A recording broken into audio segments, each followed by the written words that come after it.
Au cœur de New Delhi, l'Institut indien de technologie forme les meilleurs ingénieurs du pays. Depuis quelques mois, ces étudiants ont vu leur cours d'ingénierie informatique s'enrichir d'un nouveau chapitre, l'apprentissage automatique des ordinateurs, un champ d'étude de l'intelligence artificielle. Remember, we started in the beginning, right, talking about machine learning and AI. Right, the whole goal there was about how we could make these gadgets, right, which could work or which could behave like humans, right? That was the starting of AI. Pour ces étudiants, cette formation est aussi une ligne de plus sur un CV et augmente ainsi leurs chances d'être embauchés. Ce cours se concentre sur les fondements des mathématiques dans la création d'une IA.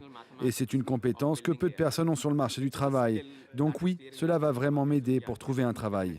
J'ai vu comment cela a eu un immense impact sur la carrière de mes amis, juste en ajoutant qu'ils avaient étudié l'IA sur leur CV. Fin janvier, le gouvernement a annoncé débloquer plus de 55 millions d'euros de budget pour la création de centres d'excellence dédiés à l'intelligence artificielle. Car l'Inde veut se positionner comme un futur géant dans ce domaine.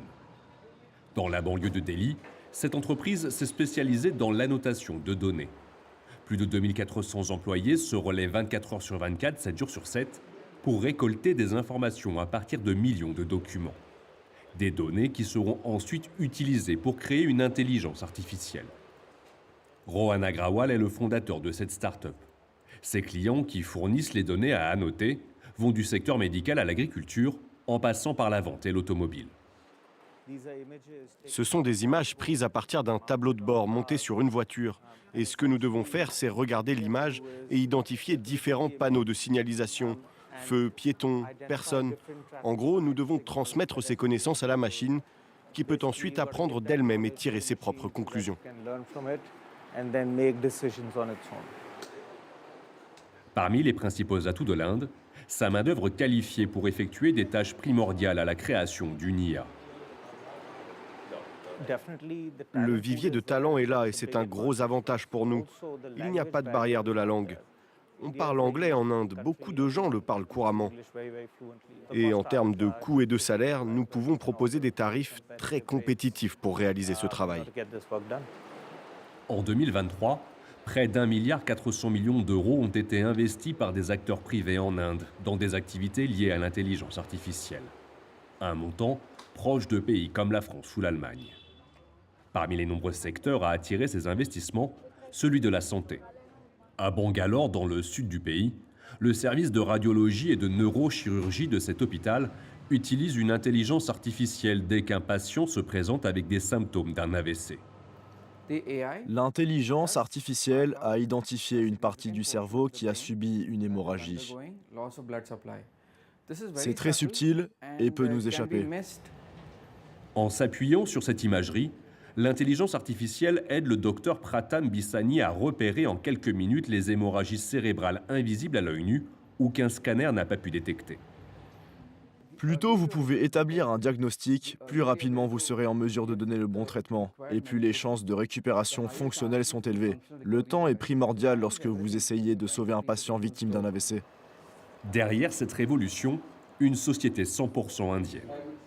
Ces ingénieurs, aidés par l'expertise de médecins, ont mis au point des algorithmes également capables de déceler un cancer du poumon à un stade précoce ou encore d'accélérer le dépistage de cas de tuberculose.